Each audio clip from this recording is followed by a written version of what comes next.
Hello, this is what you see me painting right now. It's a dream coming true. I have painted my daughter before, but I never felt very successful, so this actually turned out pretty nice. I will include it in an upcoming book, and yeah, so let's get started.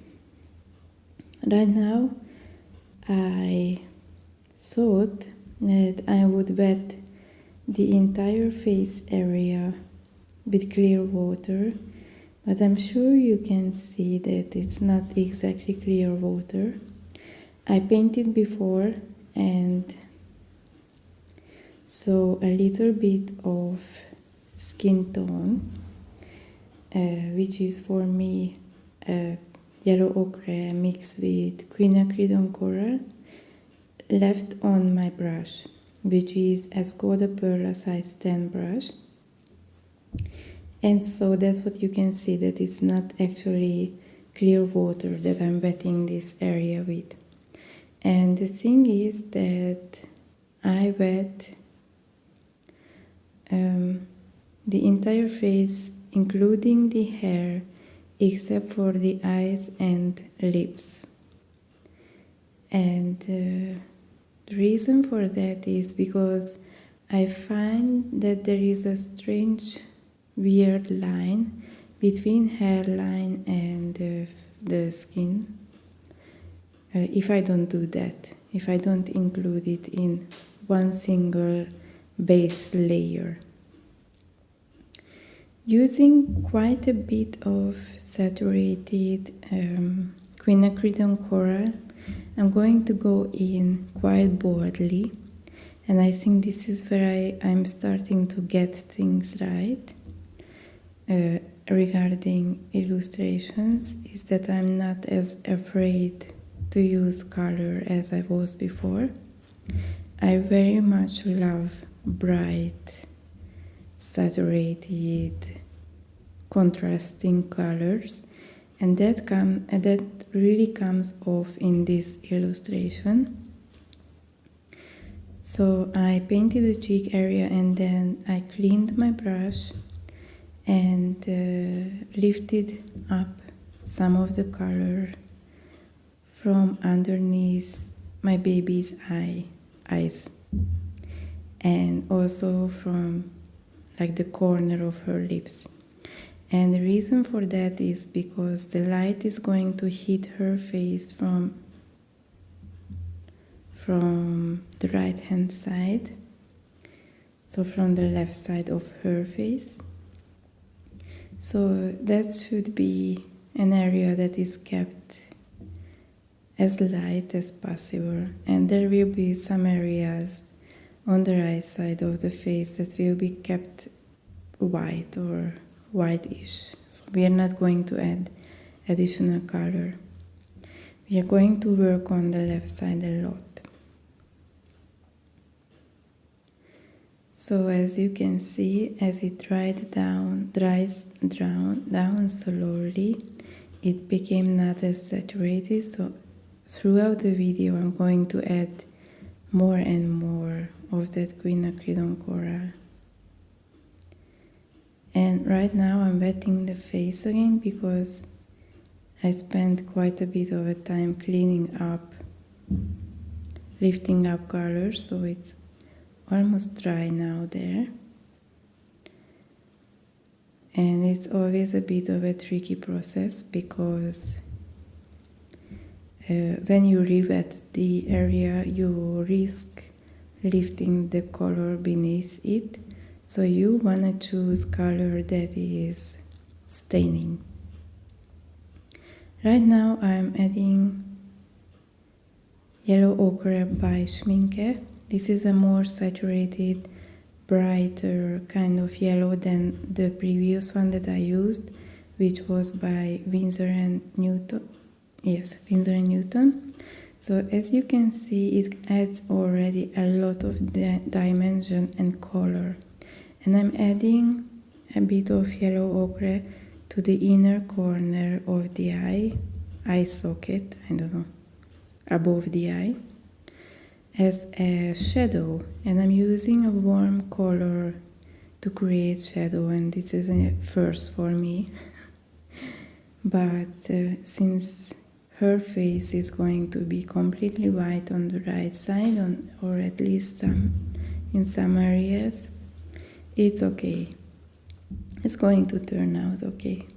And also around the chin, I'm going to add, I have added already some yellow ochre. I covered the ear with that yellow ochre, so it's pretty much all around the left side of the painting. And now adding more saturated yellow ochre and painting my baby's hair. And this is just the first base layer of just like positioning her hair, where her hair starts and the skin stops. So we are not very much concerned about highlights and shadows at this point just yet. But we will be later on. Also, I started off painting her hair pretty short, and then I realized that she's already 18 months old. She does have quite a bit of hair below her neck or behind her neck as well. So later on I'm going to add that too. And I was a bit scared, not scared, but intimidated at this point, because I haven't been using such bright colors before. So what I did here is I did quite a bit of saturated quinacridone gold to color her shirt. And my reason for that was that I wanted to see how it's going to look like, how it's going to be okay for me to use such bright and warm colors on her face, instead of my usual mixture of quinacridone coral and yellow ochre. I went in with brighter colors basically. So right now I'm lifting up some of the colors on the right hand side, because that should really be the lighter area, as the light is coming from the right, and moving it towards the left hand side. And then I'm going to add more saturation, more darkness, but it's not really dark. Yeah, more saturation to the left side, so that it is the way that I want it to be. And the reason why I initially thought that this illustration might be working just fine was that my sketch was pretty interesting. It was not that it was interesting, but it was, I just saw my daughter's personality shining through the sketch already. And I'm speaking in not in kind of an order, because I just lost some focus of the video and I keep looking at that, but it came back just right now, so I'm okay. So now what I'm doing is using my usual skin tone mixture of yellow ochre and quinacridone coral. I'm adding shadows to the eyebrows and the nose. I'm trying to create the usual shadowed areas that I usually do, but I'm also still, like you can see it right here, that it should be okay if I just kept going on like that. But I'm lifting up the colors because I'm intimidated by all of that color. So next time I will know for sure that it's okay, I can keep on. I can add some more definition, darker colors. I shouldn't be afraid to do so. So yeah, I'm just giving it more definition, but much slower than I initially did. So now what you don't see is that I'm adding more yellow ochre to the mixture of my of the skin tone that I always use. And the reason why it is more exciting now than it was before, I think, it's just my belief, is that the yellow ochre by Schmincke is so much more bright and saturated. So even though I use the same mixture, the same colors, it's going to turn out a lot brighter and a lot more beautiful than it did before.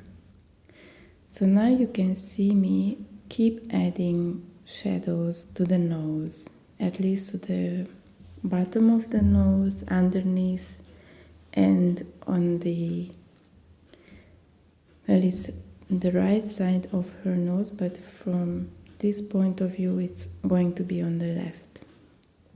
And also I'm giving definition to the eyebrows of my daughter and giving some shadow to her ear.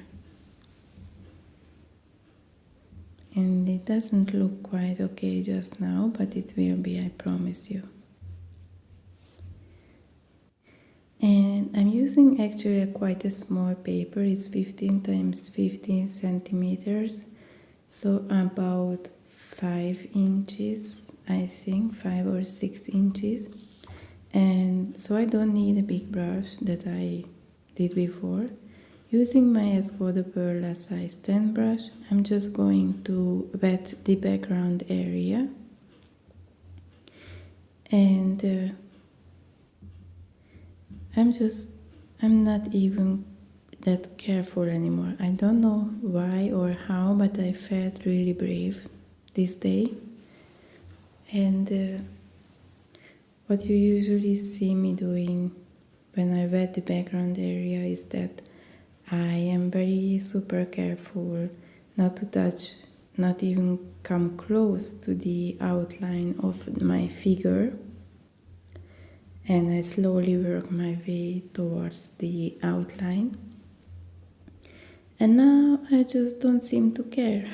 I'm just going in very bravely. And I wanted to use Perylene Purple, I think Perylene Violet. And that is a very pretty shade, even from Winsor & Newton. But then just when I wanted to add it, I realized that I don't have it. So I am going to create my own mixture. I don't actually know the shade name. It's some kind of a violet or a purple. It's a reddish kind of purple. I'm going to add it in the description underneath my Patreon video. But I'm adding it to the corners. I'm starting out. And then I'm going to add raw amber, sorry. I already recorded a video today, and so my voice is starting to go away, and also my English pronunciation. So adding a lot more definition and slowly but surely working my way towards the silhouette of my daughter. And I'm adding raw amber to create this beautiful brownish purple that is Perylene Violet. Sorry. And I will just continue doing that, keep adding more and more saturation to the corners. until I'm happy with the end result. And my main concern here is to create a glow around my daughter. So basically I'm going to try to leave completely white the area that is just around her figure, and keep the most saturation at the corners and on the sides of the paper. But also the other thing that I haven't really done before, but I really love, is to create this kind of whimsical transition. So it's not a clear transition that I did before so many times, so often you see on my videos, but rather it's kind of a messy, it's beautiful, I don't know how to say it.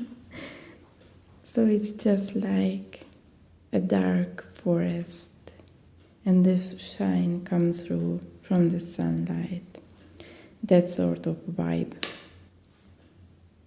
that I'm going after. And I want to be messy because that's who I am, I guess. I am a little bit messy, and I also love the beauties of creating transitions.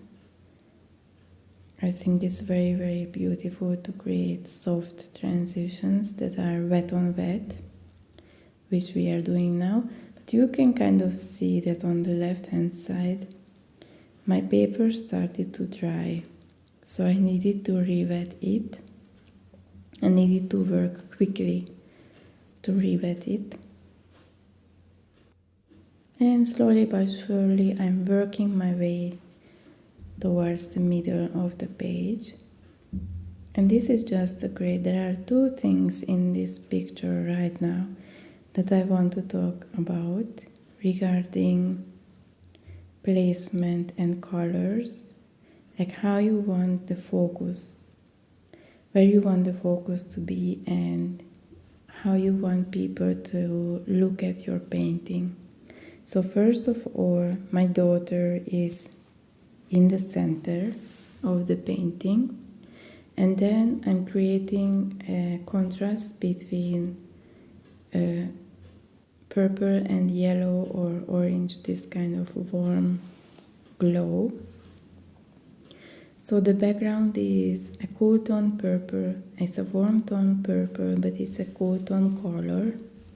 And if you look at the color wheel, quite opposite are the yellows and oranges.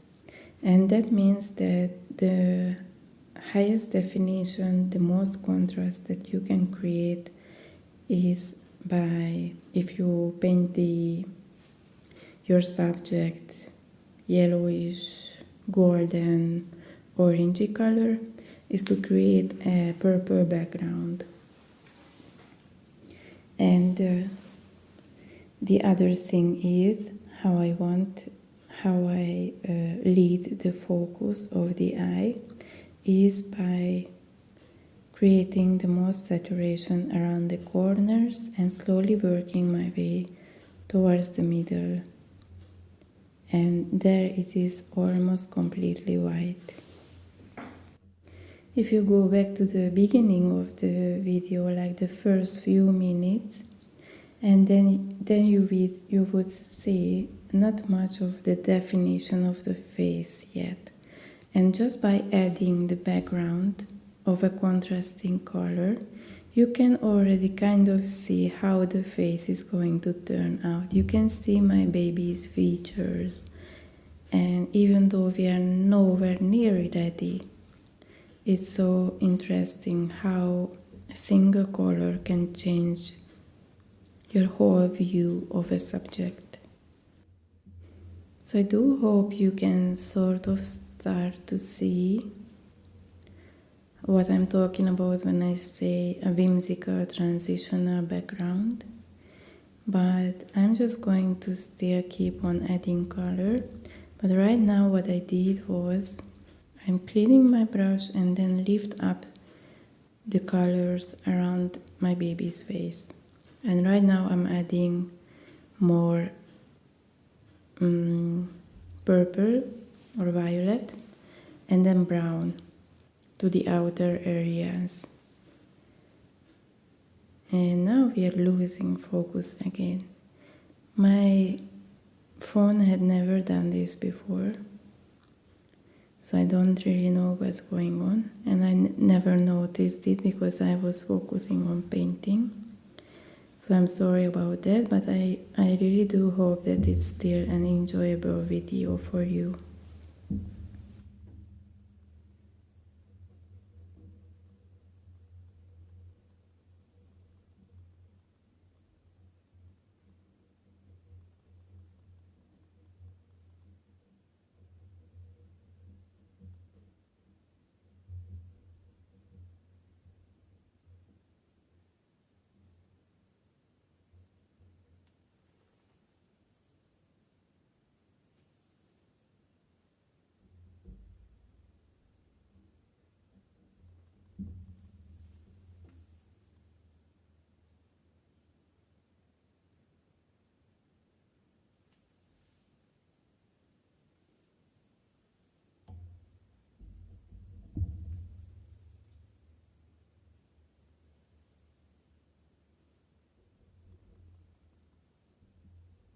And when I'm happy with the background, now the baby's face is wet.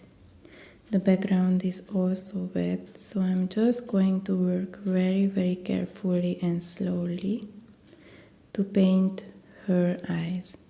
My baby has kind of greenish brown eyes, so what I did was, first of all, I painted a soft but dark green base layer for both of the eyes, and you can see that I left out a tiny circle on the right hand side of both eyes.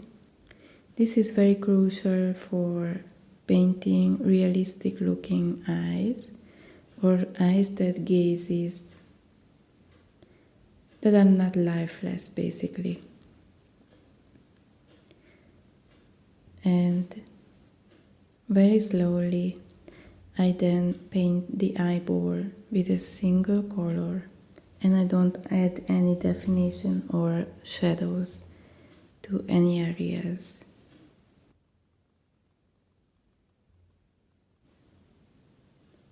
And then when I'm done with that, I'm gonna put down my brush and have a look at my painting. I often do that because it's a very good way to just, sit back, relax, and have a look at your painting, how far you have come, what you can still be doing. So what I'm doing right now is I'm going to add a little bit of a more saturated mixture of yellow ochre and quinacridone coral, so my skin tone that I usually use for white people at least. And I'm going to start outlining the lips. Now this is a very tricky part, and if you have been watching my videos, you know that half of the time I get lips quite right, and the other half of the times I don't. So this is something to improve. And so I'm holding my breath back right now, and basically the upper lips are one single color. It doesn't really matter, it's a shadowed area, but the bottom lip, it has some highlight in the middle.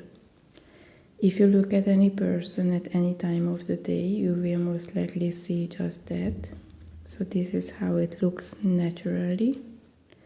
And right now I'm so happy because I seem to be getting this right. Even though you can see that it has the most contrast right now, we are going to make the eyes darker and even the face is going to be a lot more saturated. So in the end, the lips will be just fine. Now I'm wetting the neck area of my daughter, because that is the single area that has been kept white, other than the inner area of my daughter's mouth.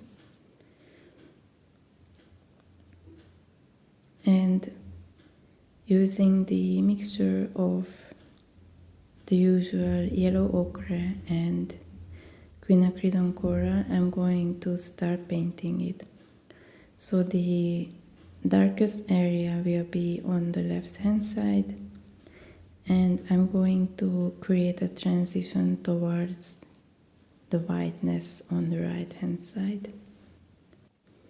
And then we will just wait for things to dry.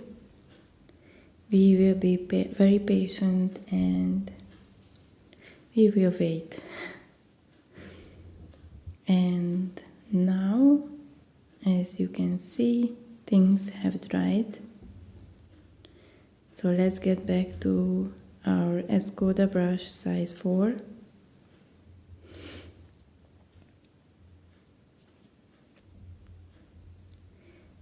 And add some more quinacridone coral to the face. So I was pretty terrified to do that, but soon you will see that I have covered the entire face again with the clear water. But this time I started to do this the other way around. So first I put down the color, and then I painted the clear water all around the face. And this was just an experiment. I wanted to see how to get the better result, how it is going to be easier for me later on.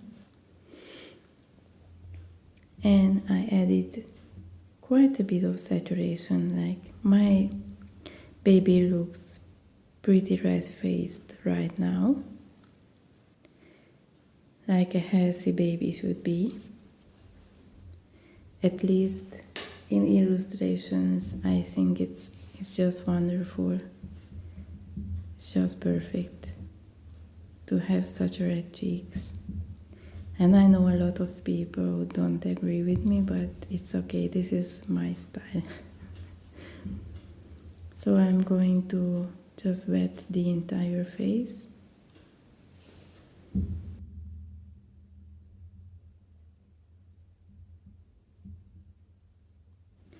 And I will need to be working out this redness so that it's not so obvious.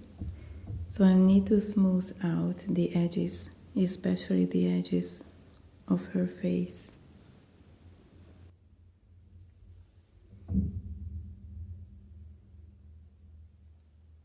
And then using my natural skin tone, that is quinacridone coral and yellow ochre, I'm going to add definition to the left side so that it's more obvious that the light is coming from the right hand side. I'm going to color half of the cheek, half of the chin, and half of the forehead and temple area.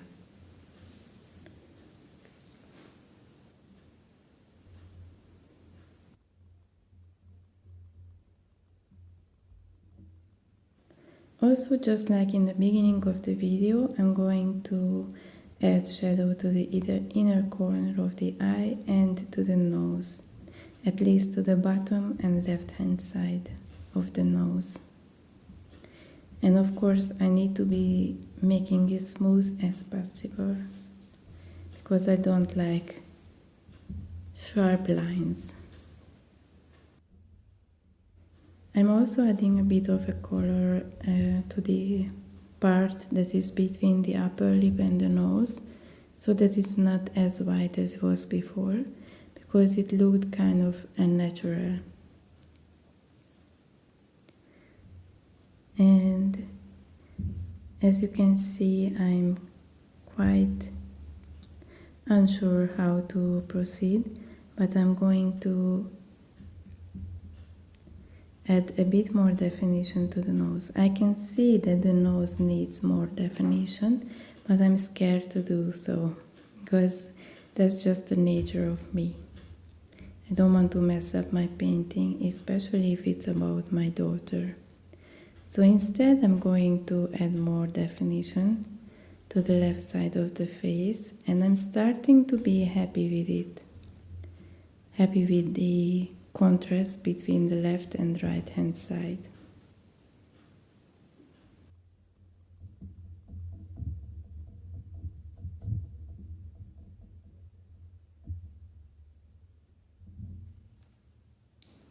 And then I thought a bit more redness to the face wouldn't hurt.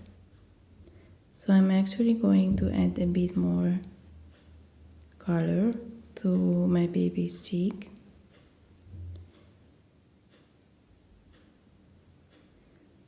And then just try to smooth it out. And it's very important to keep the under eye area as bright as possible, because the redness never comes up that high.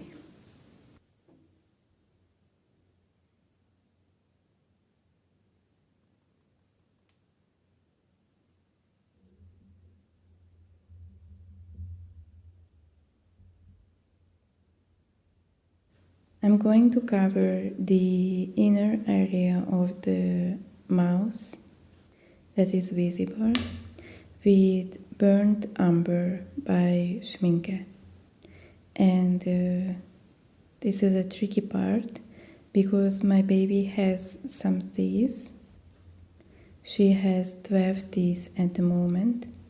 So I wanna show that she has some teeth, some beautiful smile, but also I wanna make it visible that there are still some gaps.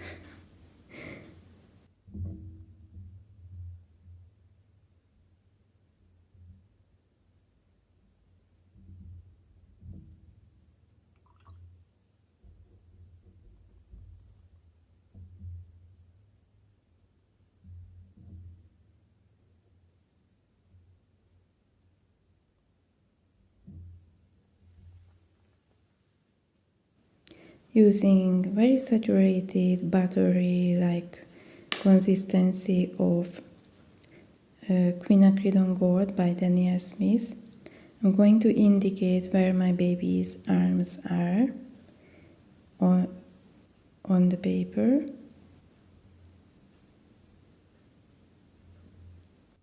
Basically, I want to keep the shirt very simple and easy so that there are not much focus on there. I want people to look at my baby's face instead of her shirt. So I kept it very, very simple.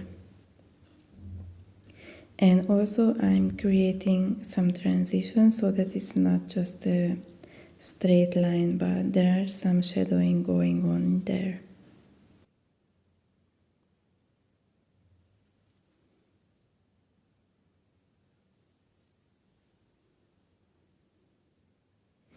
And here comes a super exciting part, is when using Van Dyke Brown, which is the darkest brown that I own. It is by Winsor & Newton, but I also have a pen by Schmincke. And I'm going to add some definition to the eyes. And I'm also going to make it more obvious and hopefully a little bit more realistic looking. I don't want it to be very realistic because this is after all an illustration and not an art, not a realistic art painting. So yeah, I really need to be working on making sure that it looks like an eye, but not too much of a real eye. Some people really love that kind of illustration that looks hyper realistic. I am not one of them. And there, I think you can see her gaze. You can see that she's looking towards the right. And now switching to Escoda size 20 or 00. So it's a very thin brush.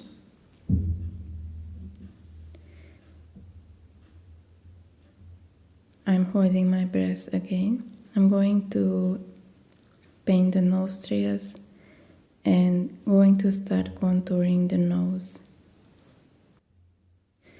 And then painting down, after painting the sides of the nose or these little round thingies, I'm going to give some definition to my baby's smile line, which is something I always dread, because actually people can look a lot older if you mess it up. Like it just looks like a wrinkle, basically, some of the time. And using the same Van Dyke brown, I'm going to contour between the ear and the chin, just on the left hand side, because the right hand side is very highlighted, so there no need to be a contour line for that area. And you can quite visibly see where her face starts anyway, so you don't need a contour line there. And then I'm going to contour the ear. It's something that I love to do. It's one of my favorite things on a painting. And when I look at other illustrations or other illustrators' works, I'm always looking at the way they paint the ear, because that is an area overlooked by most of the artists, while I think it's pretty important to contour, to make the ears visible and to contour it, because it's beautiful and it's part of our faces. Yet it's on the side, so a lot of people just don't paint them at all. After that, very carefully, I'm starting to paint the eye, and I'm already going to make a small mistake there, which I'm later going to correct, or in a second.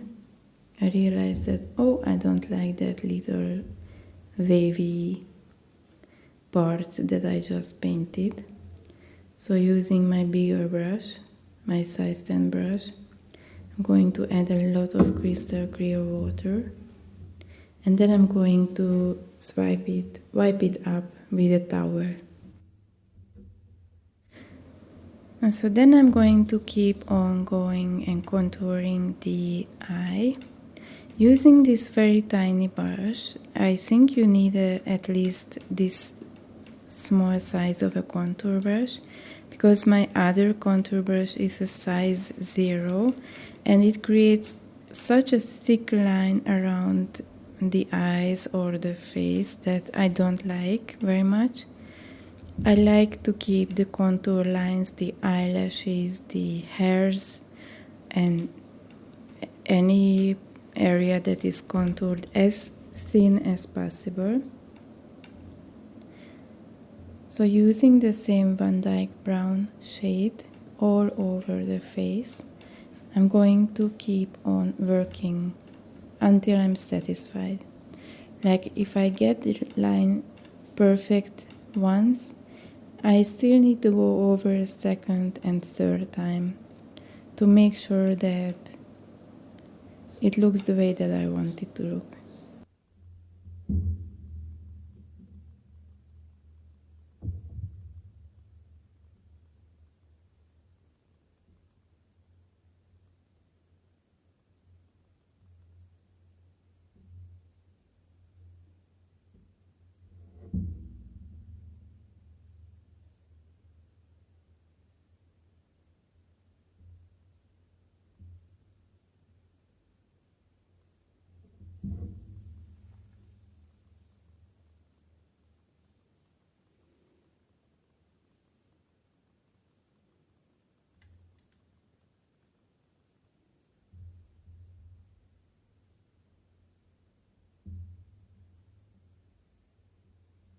Next are the hair strokes, and first of all I'm going to use raw umber, but I will add some Van Dyke brown in the end.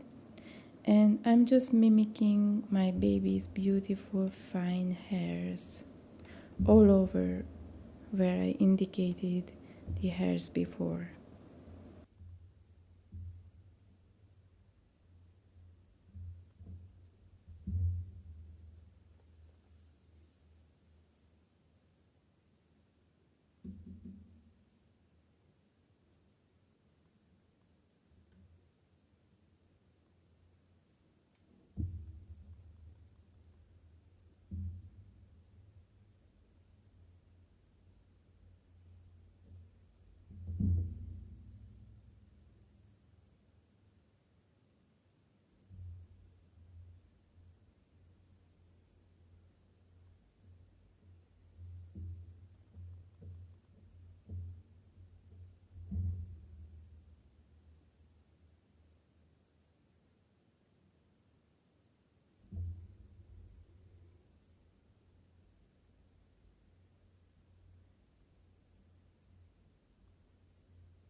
And this is the point where I realized that my baby has longer hair than I initially painted. And so I'm going to add yellow ochre, and I'm using Escoda Perla size 4 brush for that. And her hair is kind of crazy messy. I cannot put it in a pigtail yet, but it is long enough so that it looks kind of all over the place. But I love it that way. She looks like an angel.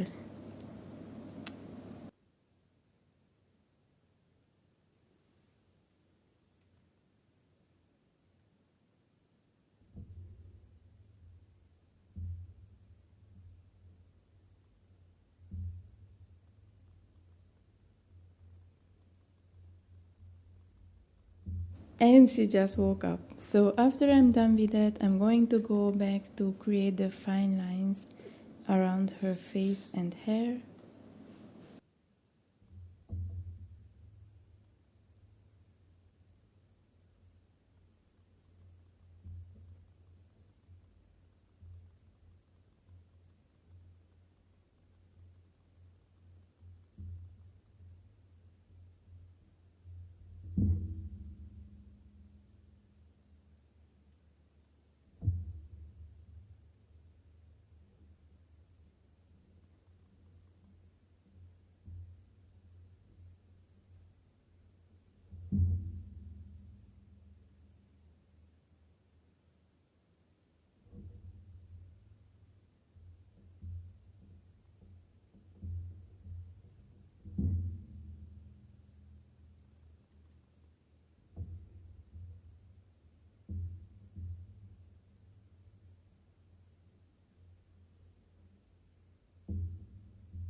So after I'm happy with the hair area, I'm going to start painting her eyebrow, hair by hair.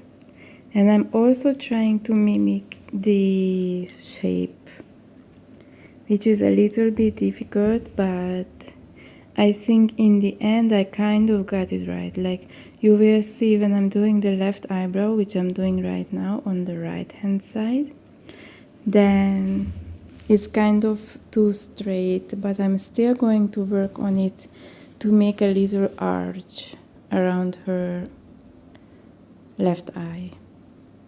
And in the end, I think I will manage.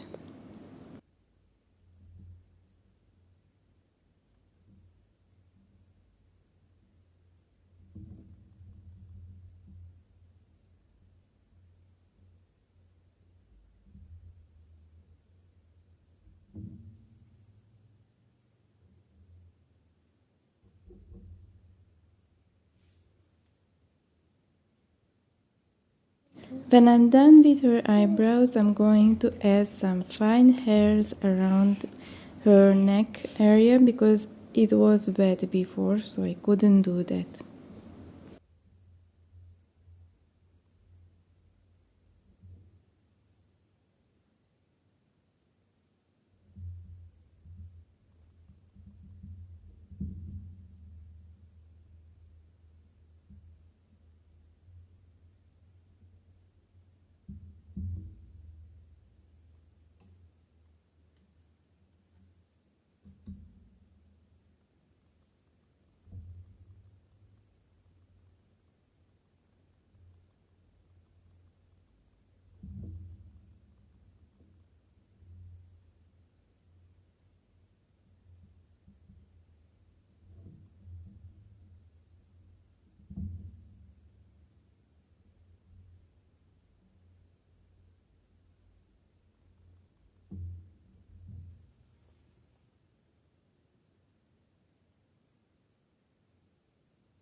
I'm going to go back to her eyeballs and give some extra definition, darken it up, at least the brown areas, so that it's more saturated, and when you look at her, you can straight look into her eyes and see where she gazes at.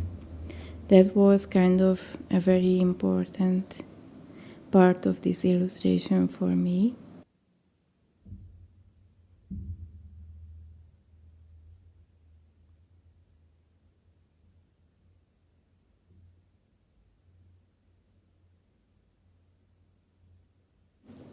And when I'm sort of done with the eyes, you can already see how it's changing. How when I take my hand away, you will see that the whole illustration became so much clearer and focused.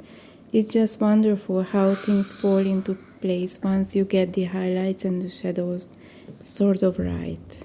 I'm not saying this is perfect, but it's sort of right.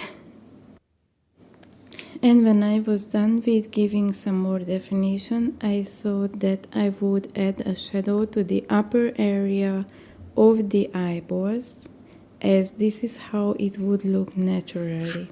So I'm adding some brown, but only to the top part of the eye. The bottom part stays nice and beautifully green.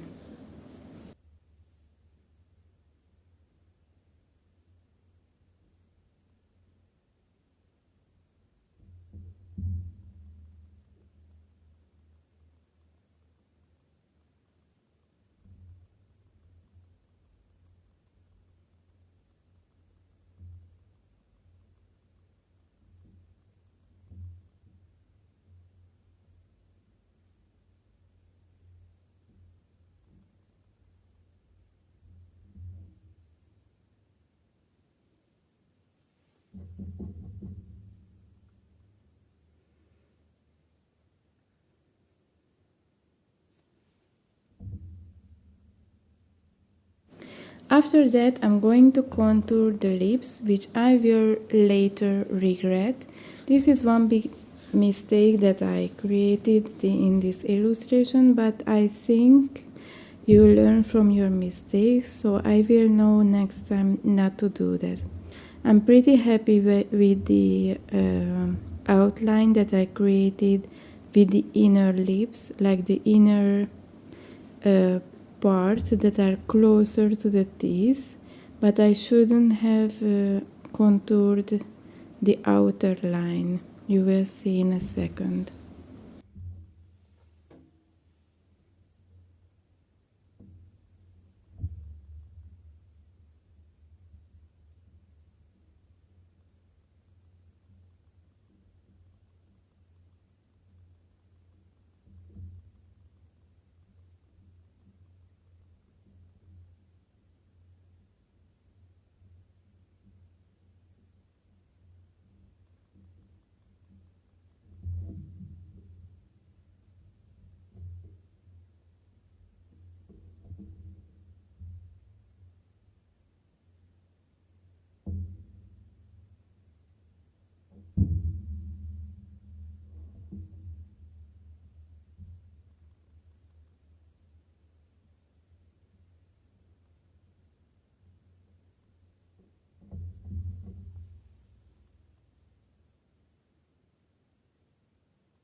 And then I thought I would add some little transition between the reddish brown of the mouse and add some Van Dyke brown to create a more natural looking sort of like a transition, like when you look into someone's mouth, the further you see, the darker it is, and that's just how it is, like if you look at a cave or whatever. And so that looks more natural if I add some darker shades towards the inner area of my baby's mouth.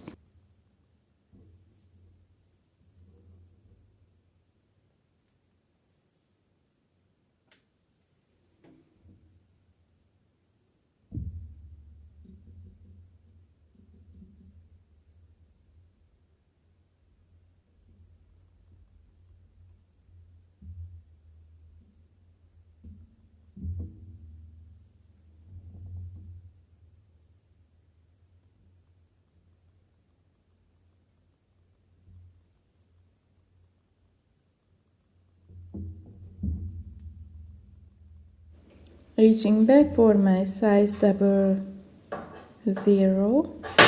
I'm going to contour the teeth of my baby.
I'm going to redefine her, the left side of her chin and make it stronger by adding an extra layer of Van Dyke brown.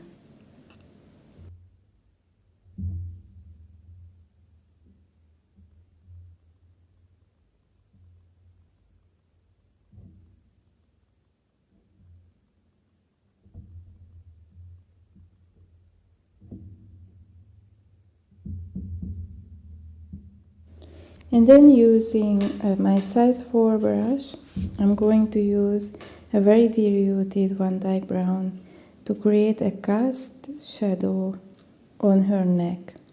So the shadow comes from the right hand side, but still her face casts a shadow onto her neckline, and that's what I'm going to indicate by painting a shadowed area towards the left. And that has a clear, sharp line, but not too dark. And then to match that, I'm going to use the same diluted Van Dyke brown to paint the left side of my baby's face, so that it all looks like it's one face, one color.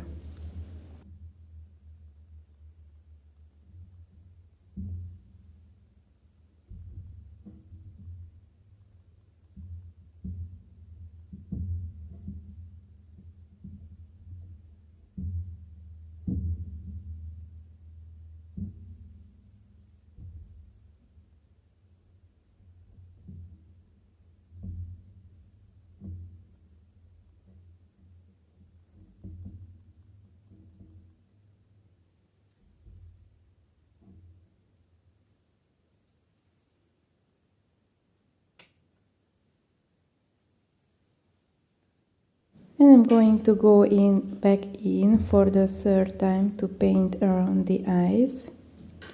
And I'm going to create an extra layer of Van Dyke brown, just to make the eyes and the focus of the eye perfect.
Adding some definition by Van Dyke brown around her hair, especially the bottom portion, which is darker.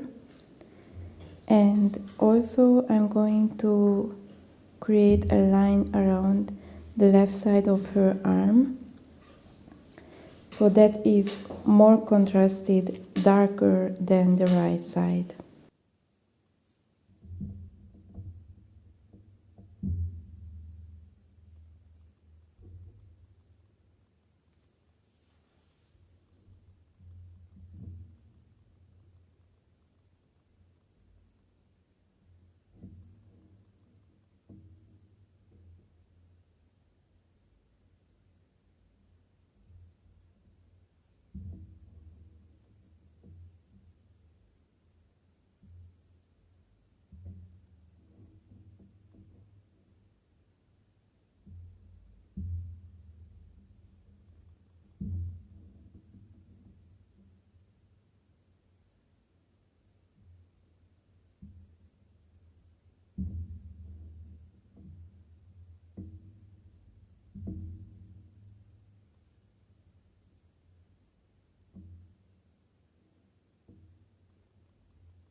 And the last bit of this video is going to be, I'm coming back to the nose area because I don't feel like it has enough shadows.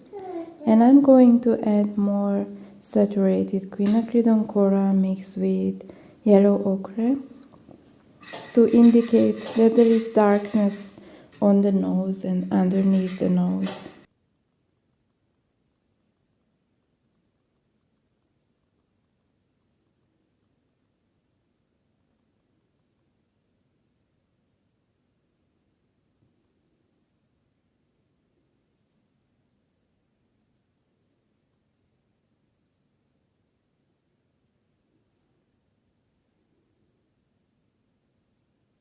And I'm going to add some extra definition to the inner corner of the right eye that is on the left hand side. Thank you so much for watching, and I hope to see you in my next video. Emily also says bye bye. Bye.